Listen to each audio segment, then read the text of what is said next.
Welcome back, focused learners. So if you sell digital products, things like printables, planners, or KDP coloring books, you already know the sheer amount of hustle it takes just to get your work in front of actual buyers. It's a grind. Well, today we're investigating a highly debated new software called PinForge. It claims to literally automate your Pinterest traffic without that usual grind. But is it a magic bullet or just another shiny object with a hidden catch? We're going to break down exactly what this software promises, and then we're going to cross-reference those claims with hard, independent review data to give you the reality check you need. Okay, let's dive into this. Here is our roadmap for today's explainer. First, we'll hit the marketplace traffic trap. Then look at the Pinterest alternative. After that, we'll see how PinForge works, uncover the real pricing funnel, learn about avoiding fake reviews, and finally, deliver the final verdict. We're looking at both the shiny sales pitch and the objective, independent data to get the full picture. Let's kick things off with Part 1, the marketplace traffic trap, or renting versus owning your audience. To understand why a tool like this even exists, we really have to look at the massive frustration digital sellers are facing right now. Let's look at the numbers, because this is the daily reality for so many KDP or printable sellers. When you rent traffic from Amazon using ads, a new book hits the platform every 8 minutes. You have to pay to play, and a 50% ACOS or more just completely eats your profits before they ever reach your pocket. And over on Etsy, it's just as volatile. Their 2025 algorithm update notoriously cut 30 to 40% of traffic from small shops practically overnight. You're basically building your house on rented land, and the landlord keeps changing the rules. Contrast that with owning your traffic via Pinterest. An organic pin you post in March can still be driving sales for you in December. The reach just compounds for years. Which brings us to Part 2, the Pinterest alternative and the hidden duplicate penalty.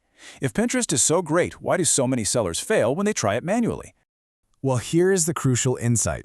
Pinterest's visual search algorithm actively looks for and quietly buries near identical pins. When you're hand-making templates in Canva, you often end up creating what the industry calls sibling pins. They just look too similar to each other. Even if you tweak a title or swap a background color, the platform's machine learning files it under "Seen It Already" and filters it right out as a duplicate. Your pins are basically dead at the second you hit publish, and the crazy part is the platform doesn't even tell you why. Moving into Part 3, how PinForge works, an automation for printables. This software claims to solve this exact duplicate penalty in seconds without any design skills. Let's see how. The workflow they pitch is incredibly streamlined. It's really just 3 steps.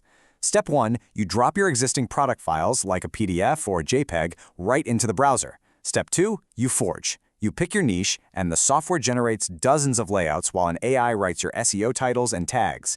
Step 3, you plant. You just export a zip file and publish them.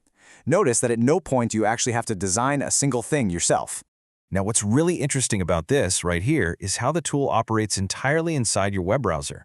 You upload your printable over on the left, and on the right, you get instant access to over 150 niche templates. Whether you sell coloring pages or flashcards or wedding templates, it composites your product into all these different mockups, flat lays, clipboards, you name it. And right here, you can see exactly how it solves that duplicate penalty. This is the output from their fresh pin engine. Look at how a single coloring page gets totally transformed. You've got darks club styles, minimal gallery mats, diagonal splits. The engine subtly varies the colors and the layouts so that every single pin reads as brand new content to the algorithm. You avoid that sibling pin trap entirely. But how does this actually fit into your workflow? Well, once the batch is generated, these assets are fully yours to own and deploy. But even better, each pin comes pre-linked to your listing with a UTM tracking tag.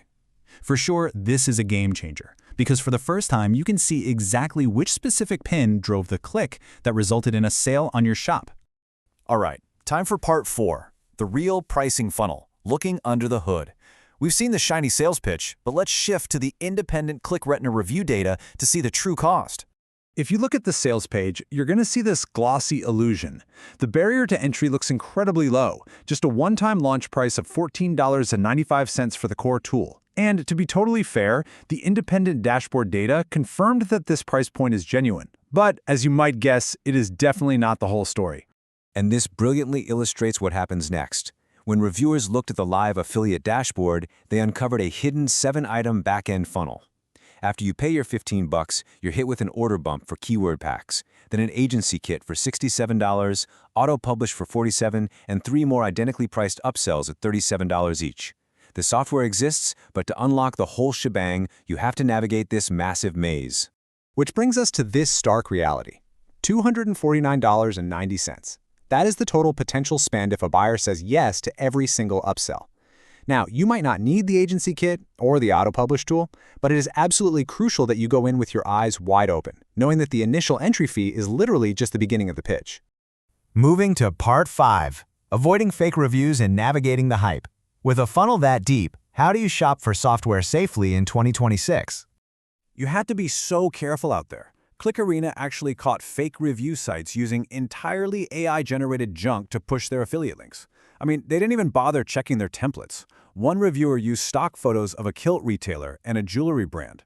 Unless you're pinning Scottish formal wear, that is a massive red flag. This is exactly why looking at independent, verified data is so vital. And finally, Part 6, the final verdict, the pitch versus the proof. Let's bring this explainer to its logical conclusion. Here are the objective criteria to help you make your own choice. Buy it if you actively sell printables, you desperately need organic traffic you actually own, and you're willing to play a months-long game. On the flip side, absolutely skip it if you're expecting overnight riches, you just want bot spam automation, or if you need a confirmed refund policy first because the independent data just couldn't verify the exact refund terms hidden on the sales page. So, what does this all mean? I want to leave you with this final provocative thought. Is saving hours of manual design really worth navigating a 7-step upsell maze? Your time is incredibly valuable. Only you can decide if that upfront low cost is a smart trade-off to get your weekends back, or if the hidden costs are just a bridge too far. Weigh the data we've explored today, and make the choice that empowers your specific business. Keep learning, keep questioning, and we'll see you in the next explainer.